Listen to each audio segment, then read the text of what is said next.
Many renovations fail before a hammer's even lifted, and the gutting part is that almost nobody realises when it's happening.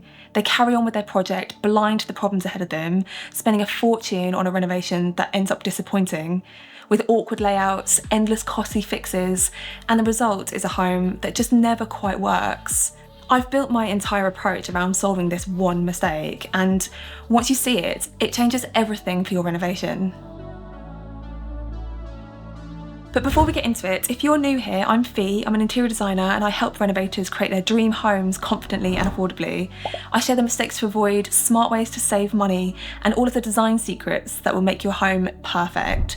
So subscribe if you're doing a renovation and you'd like advice.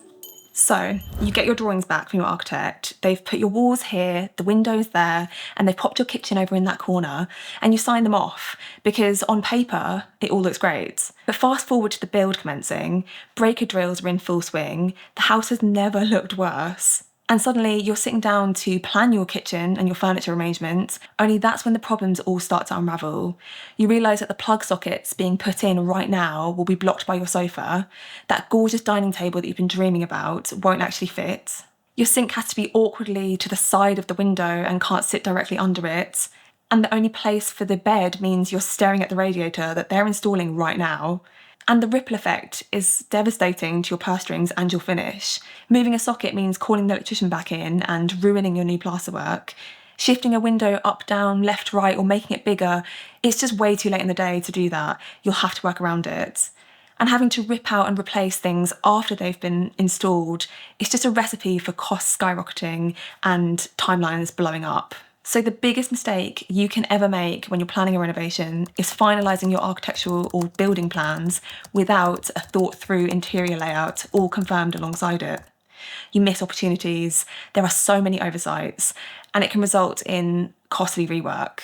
This is exactly why over the years I've built my entire approach around what I call holistic renovation planning. It's the idea that your interior design and your architectural plans should be confirmed together from day one, and that means as soon as you've got your first draft architect drawings back, or you know how you're changing your structure, straight away you're determining kitchen and bathroom layouts, furniture layouts, heating, lighting and electrics, and all the interior specifics.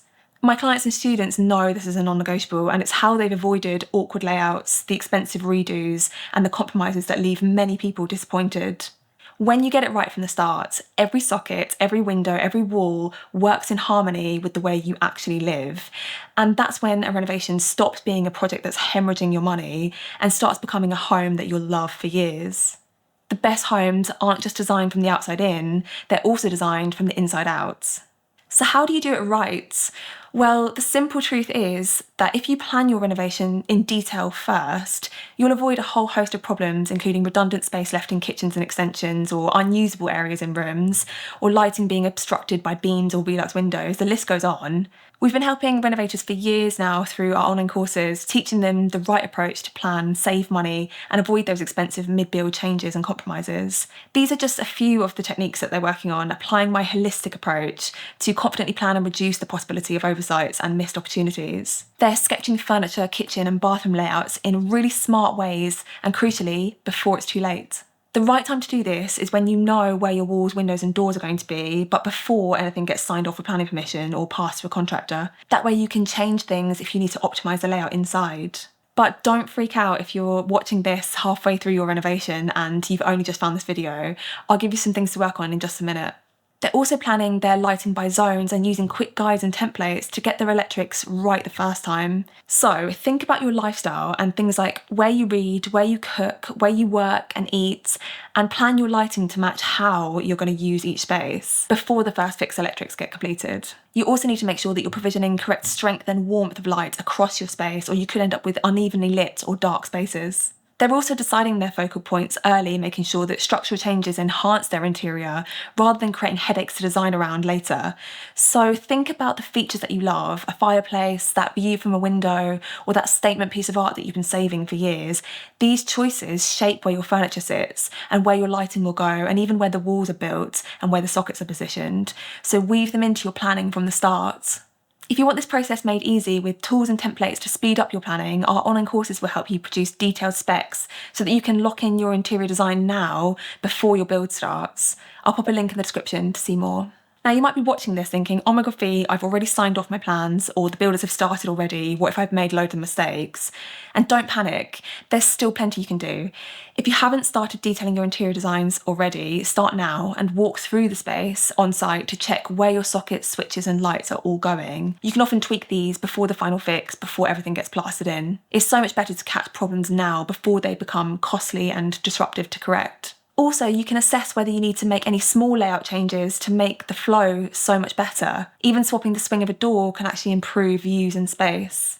And if you can't move a window or wall now, think about styling solutions like mirrors to reflect light and views, built-in furniture to work around awkward alcoves, or clever lighting to make the most of the space that you're creating. The goal is to plan your interior design and catch as much as possible before the trades are finished. So if you do require any changes, they can be less disruptive, done quickly, and hopefully low cost to resolve. And as I always say to clients and students, if you're working with an architect, an interior designer, or even just a contractor, make sure you're communicating openly with them, sharing your furniture, kitchen and bathroom layouts and your lighting ideas early on. And don't be afraid to say to them, hang on, can we tweak this now before it's too late? The earlier the better. Guys, if this has saved you from making mistakes, give the video a like, drop me a comment and hit subscribe. I have so many more videos coming up. And just a heads up that our next course enrolment is opening soon, so if you're watching this in time, join the waitlist now to get all the details.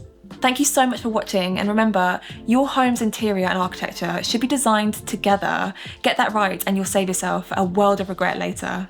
I'll see you in the next one. Bye guys!